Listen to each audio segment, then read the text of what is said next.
If it's generally true that you should never judge a book by its cover, how much more true is it that you should never judge a book by the wrong cover?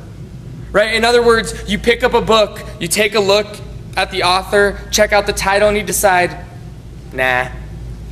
But it turns out the book has the wrong dust jacket on it.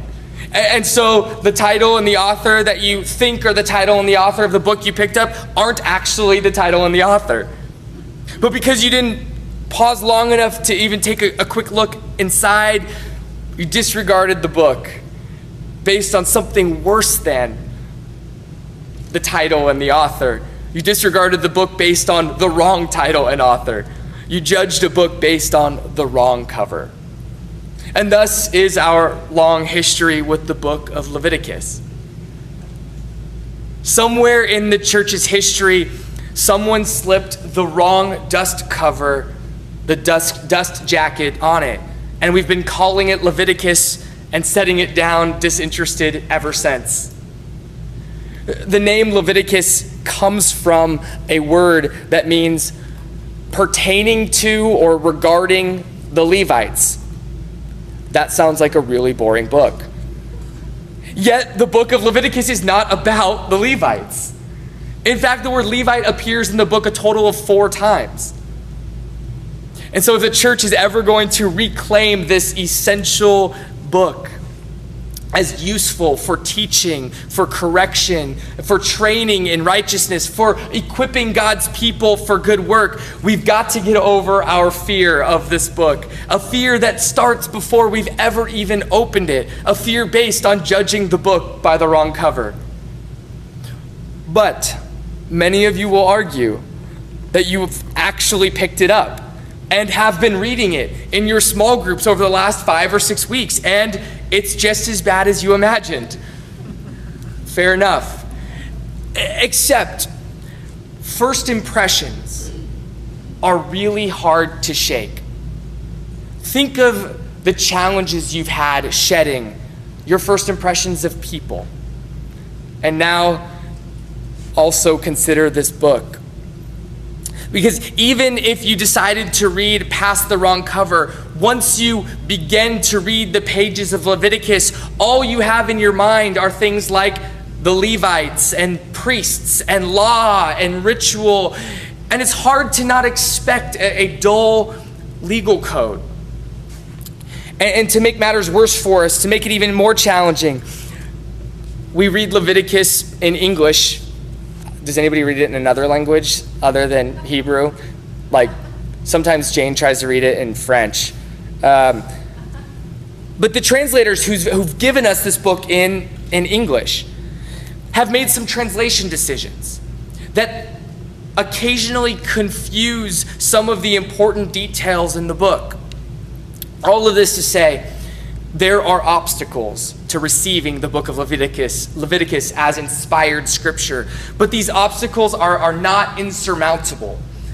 And having read through the book almost 3 times now in small groups, we should be ready to continue to engage them together over the next 7 weeks. And so we'll just jump right in. If you have your Bible, turn to Leviticus, the 3rd book of the Bible. Chapter 1, verse 1.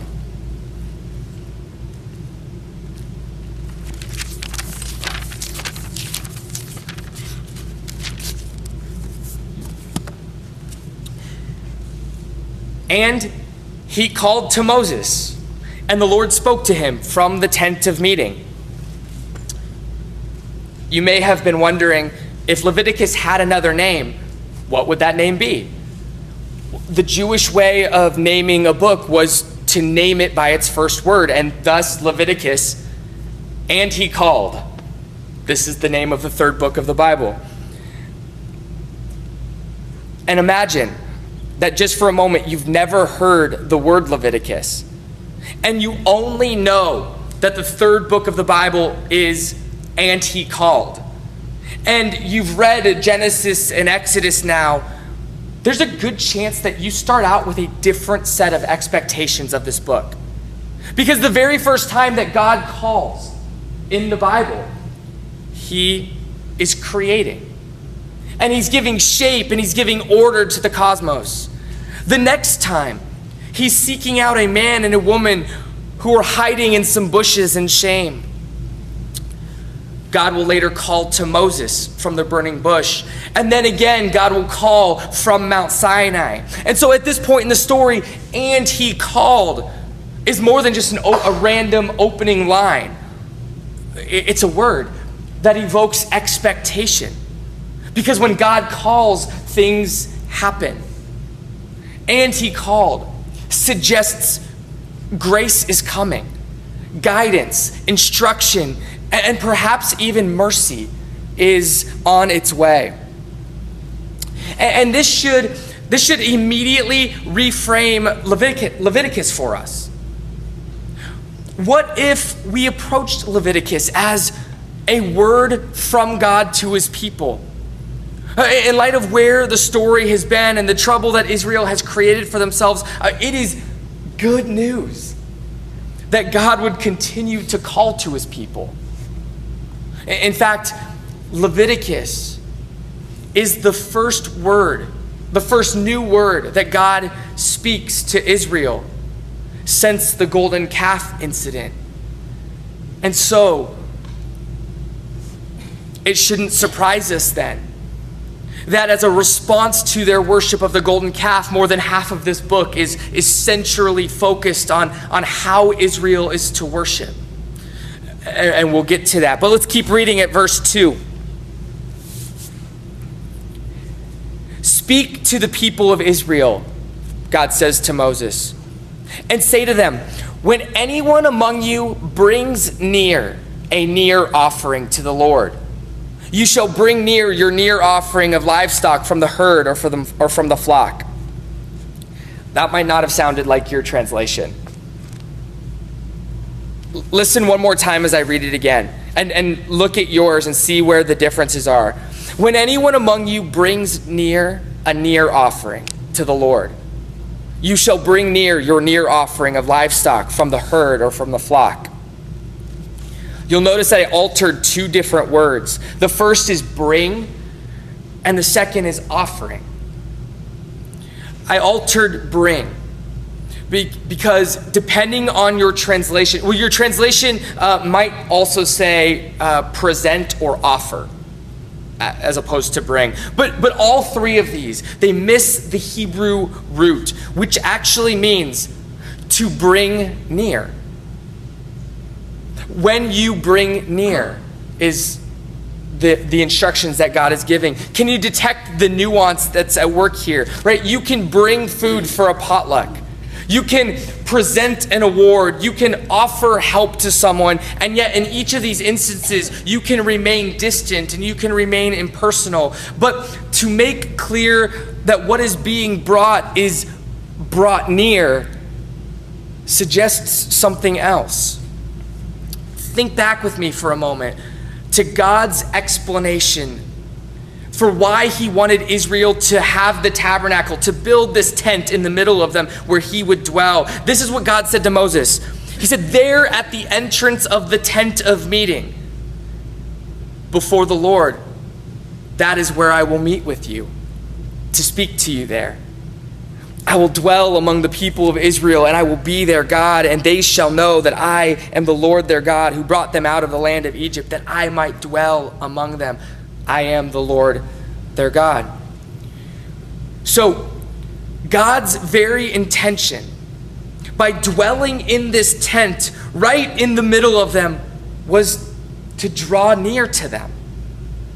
And now he calls and he invites them to draw near to him. God draws near to his people and he calls them to draw near to him. There's a second word that I retranslated or I altered slightly, and that word is the word that generally shows up as offering.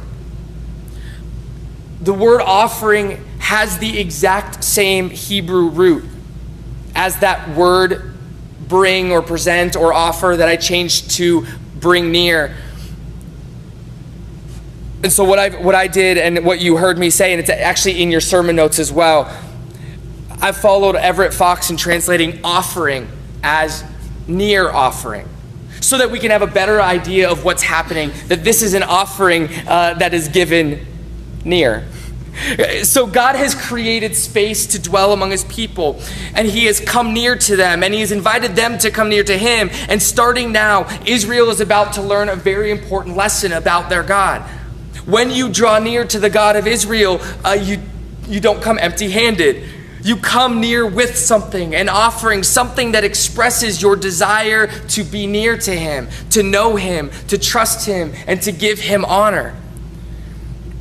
There's also this: of all of the offerings that you read about in the book of Leviticus, there are 0 that can be given from a distance or from afar. If you intend to give God something, if you hope to receive some sort of benefit from having given something to God, you must at a minimum be willing to physically show up, to physically come near, bringing it yourself. And so in this way, the near offering is appropriately named, right? It is the offering that you bring when you come near to God, but it is also the offering that can only be given when you come near. And as I already alluded to a moment ago, Leviticus doesn't give the Israelites a far offering, which means that every offering in the book of Leviticus is a near offering. That the near offering is a general catch-all term that describes everything that the Israelites might ever give to God. Hopefully, you can start to see how these details begin to reframe the book of Leviticus for us, right? Rather than being a book about heavy obligation or dry religious ritual, Leviticus is about God's gracious invitation. The book is God's gift to his beloved, though stubborn, people. It instructs them on how to draw near to him and worship him, and how to do so in a variety of ways and for a variety of reasons. And so I want to say something about some of these reasons and the offerings that are associated with those reasons. And so verse 3 goes on to describe what happens when the near offering you bring is a whole offering. Again, your translation probably says burnt offering, but this is misleading, because every single other offering will have some part of it burnt by fire. And so instead, by identifying this as a whole offering, what we remind ourselves is that this offering involves taking an entire animal and giving the entire thing to God. No one, the worshiper nor the priest, eats any part of it. And here's the general idea with the whole offering. It is, in many respects, the ultimate expression of honor to God. Because apart from the relational benefit of having drawn near to God, there is no other benefit that the worshiper gets by giving an animal from their herd or from their flock. An animal, whether it's an ox or a goat, had huge economic value. This was a costly gift that a worshiper brought to God. Chapter 2 then begins to give us information on another kind of offering, a grain gift, which is, again, another kind of near offering, because you must come near to God to give it. A worshiper might take the first parts of his harvest and bring them to the sanctuary. Or the grain gift could just be a general way of giving thanks to God for any particular reason.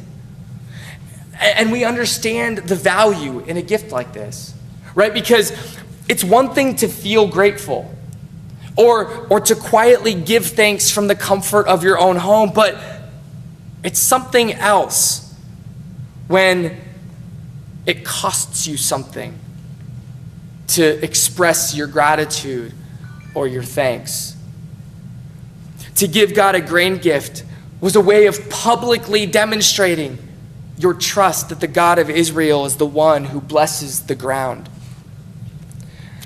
This, the grain gift, and then many of the other offerings that'll follow, a way to think about them as a category would be as partial offerings. In various ways, each of these offerings is divvied up. Part of the offering that was brought would go to God and would be burnt on the altar. Part of the offering would be made available for the priests to eat as food. And then part of the offering may be available for the worshiper and for the worshiper's family. And a couple of these offerings are the peace sacrifice, a near offering for sin, a near offering for guilt. These are all partial offerings because, again, they're divvied up in various ways. Turn with me to chapter 3, verse 2. And what we'll do is we'll just look a little bit at some of the details of the way a particular offering might work and consider some of the implications of this. And so we start to read together. Starting in verse 2. And he, the worshiper, shall lay his hand on the head of his near offering and kill it at the entrance of the tent of meeting. Notice something. The place where the animal is killed is the entrance of the tent of meeting. That place where God said that he would meet with his people, he would speak to them. And the instructions continue. Aaron's sons, the priests, shall throw the blood against the sides of the altar, and from the sacrifice of peace, he, again the worshiper, shall bring near the fat covering the entrails and all the fat that is on the entrails, and the 2 kidneys with the fat that is on them at the loins, and the long lobe of the liver that he shall remove with the kidney to offer as fire to the Lord. Lots of stuff there. But there are 3 things that I want to point out. First, blood. In the ancient world, the Israelites were unique in their treatment of blood from animals. Not only were they unique in their complete prohibition against drinking the blood of animals or consuming any blood, they also were unique in the way they used blood in worship. And there's an important reason for this, but I want to note the other 2 points, and this one will kind of be folded into the third. Second, there's something to notice about the worshiper who's involved in the bringing of the offering. Did you notice how active that figure is? So worship for Israelites was not a passive thing. Nearness to God resulted in the worshiper getting his hands dirty, or more accurately, bloody. Worship was about as hands-on as you could get. And while the priest had a job in the system, in worship, the worshiper's role was essential. The worshiper knew what was required of him, and he took charge. He brought the animal. He was the one who put his hand on its head. He was the one who killed it, and he was the one who then separated the animal into its parts. Israel's worship could never be something that the priests did for the people. And then the third thing to note about what we've just read is the parts of the animal, that list of strange organs that were being pulled from this animal and separated in various ways. The worshiper sectioned the animal into what seems like random sections, right? And we get more details later on pertaining to the other sections of the animal, which section goes to the priest and which one goes to the worshiper. But for now, it's sufficient to say this, to acknowledge that this is what goes to God. Because organs, along with blood, which make up some strange sacrificial practices, they are actually the key to most of this book. Blood and several of the animal's key organs had been were essential in all forms of pagan worship surrounding the Israelites in the ancient world. These are the organs that were commonly used by people to attempt to read the future or even bring their gods under their control. And so when God says these parts that everyone else around you uses to control their gods or see into the future, they belong to me. And when he does this, he does two things. One of those things that he does is, for whatever reason, God chooses to retain this system of sacrifice as a means of worshiping him. As weird and foreign as it sounds for us. But the second thing that he does is he radically redefines it for his people. When God comes to the Israelites, they have lived in a world where the sacrifice of animals is the way that you engage your gods. And God chooses not to eliminate this system, but he chooses to reorient it. It's generally assumed that God's rationale for not outright eliminating sacrifice is because of just how utterly disorienting this would have been for a people who knew no other way of engaging their gods. It would have been like if somebody passed an instant decree for us whereby we could no longer drive a motorized vehicle for any purpose. Or if we are instantly prohibited from using any screen technology at all. Think about our lives. Screens and cars are so integrated into our lives, our lifestyles, our economics, and even our relationships, that this kind of loss might feel unbearably disorienting. But as the Israelites had shown with the golden calf, if sacrifice was to remain in their lives and remain a way by which they engaged God, they were going to need significant help in breaking away from its pagan forms.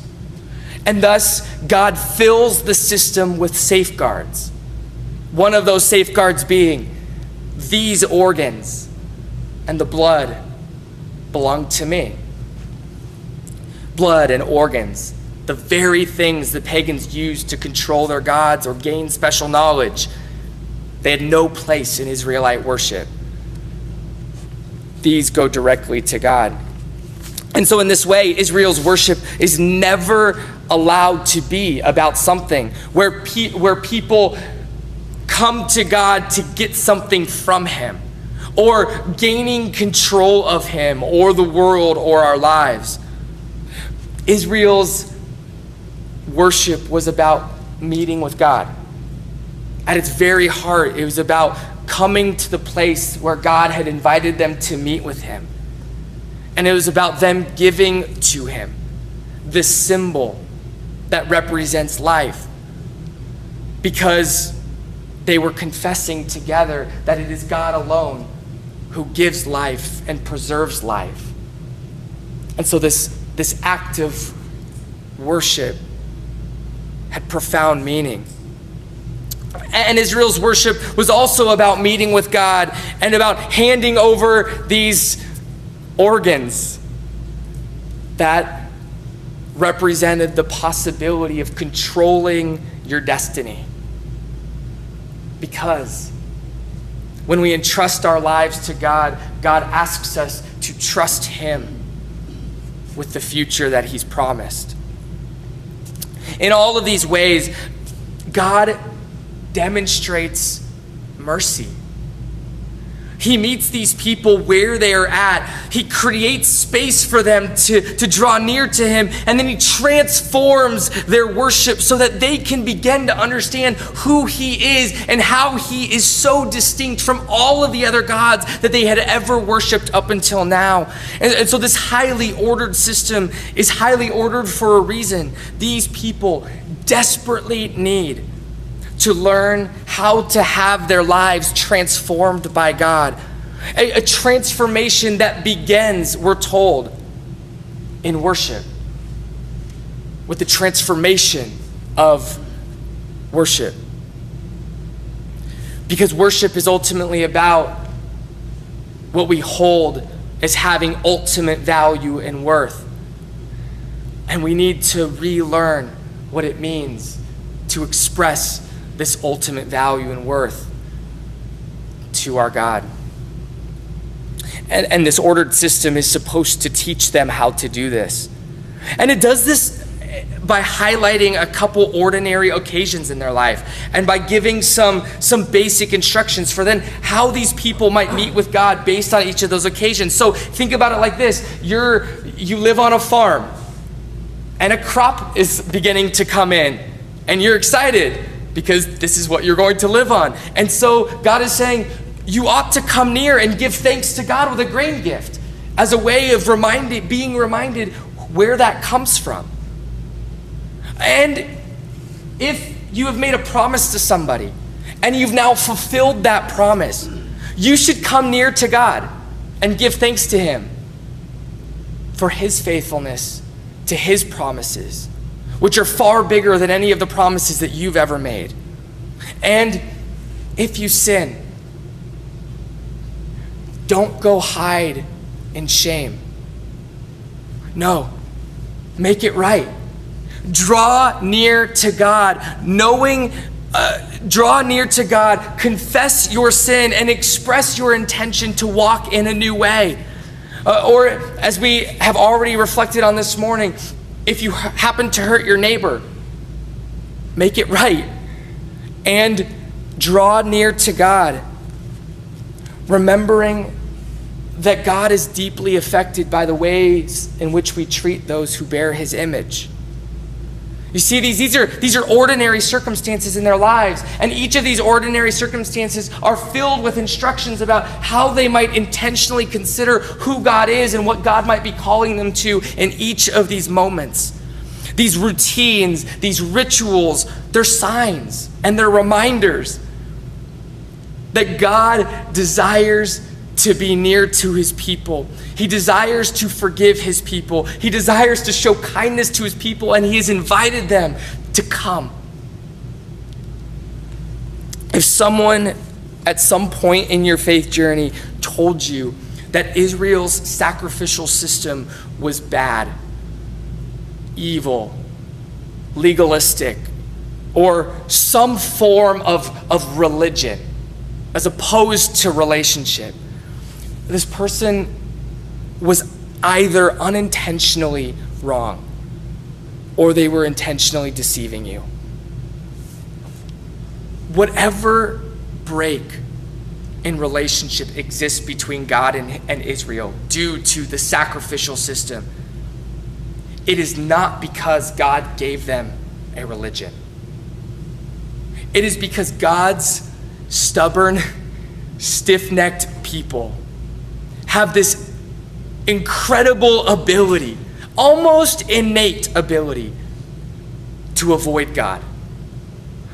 It is amazing how good we can become at avoiding God while adhering strictly to every letter of what God has commanded. One of the things that we learn reading Leviticus is that stubborn hearts look for loopholes. They look for ways to get in on God's blessings, but without having to actually deal with God or meet with him. And this becomes abundantly clear in chapter 17 of Leviticus. And I'm only going to say something briefly about this, but this is the last chapter of the first section of Leviticus. The first 16 chapters have dealt with God's comprehensive instructions for how Israel is to worship him. And so chapter 17 comes as a weird surprise.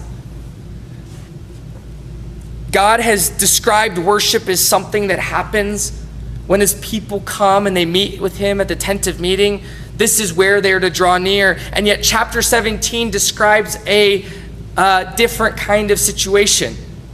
It turns out that people have been rejecting God's invitation to come and meet him at the tent of meeting. Rather than bringing near their sacrifices, what they've been doing is they've been taking their animals outside of the camp, geographically as far from the presence of God as you could get, in order to sacrifice them and eat them and enjoy them. They have taken God's invitation and they've rejected it. God has said, come near, and they have said, we're going to go out there. The fault that lies with this system is not that it is legalistic or bad. It's that a system of rituals and habits is not by itself sufficient to change hearts. As we think about that, as we think about the necessity of having our hearts changed, these opening chapters of Leviticus, they help us understand how our hearts need to be changed so that we might desire to draw near to God and to offer him the worship that he deserves. And so I find 4 immediate insights to be drawn, and maybe you find others, and it'd be fun to chat through some of them. But first, to live as God's people, our lives must begin with a desire to draw near to God and to give him worship. If we expect to live like Jesus in any way, with an intimate relationship with the Father, worship is our starting point.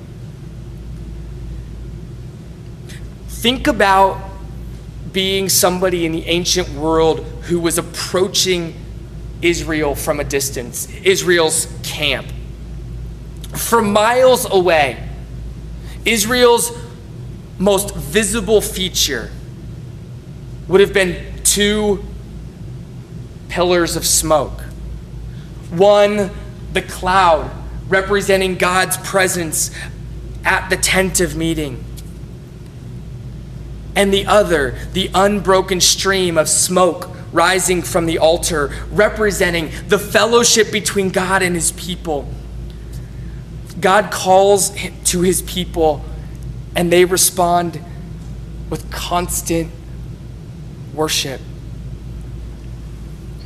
The second thing that we hear in this passage is that worship requires discernment.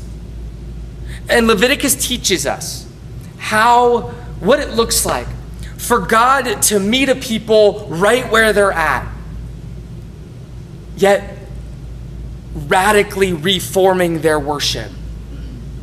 And this remains a task for us today. God expects us to live free from our idolatry, so that our worship of God is distinct from the ways that we have demonstrated ultimate value and allegiance and love to other things in our world. The third thing is that worship requires something from the worshiper. I don't just get to say that I feel near to God. It was insufficient for an Israelite to remain in their tent to say, I don't need to draw near to God. I feel near to God in my heart. I can't say, yeah, me and God are good, when I have made no effort to draw near to God, to worship him, to serve him as he's called me and invited me to do. And finally, fourth and finally, these passages invite us to consider the ways that we actively avoid God, even while talking about him and giving the illusion that we are trying to draw near to him. Are we in our lives eager to find loopholes, or to do what we just want to do while giving the appearance of serving God and serving and following his commands? These 4 ideas, these 4 thoughts, I think in this ancient and unfamiliar text seem to have incredible relevance to us today as we seek to live as Jesus did, in drawing near to our Father. And it is my great hope that as we continue to read this book together, that we will hear in Leviticus this invitation, not just to Israel, but to us. Our God has come near, and he's invited us to do the same.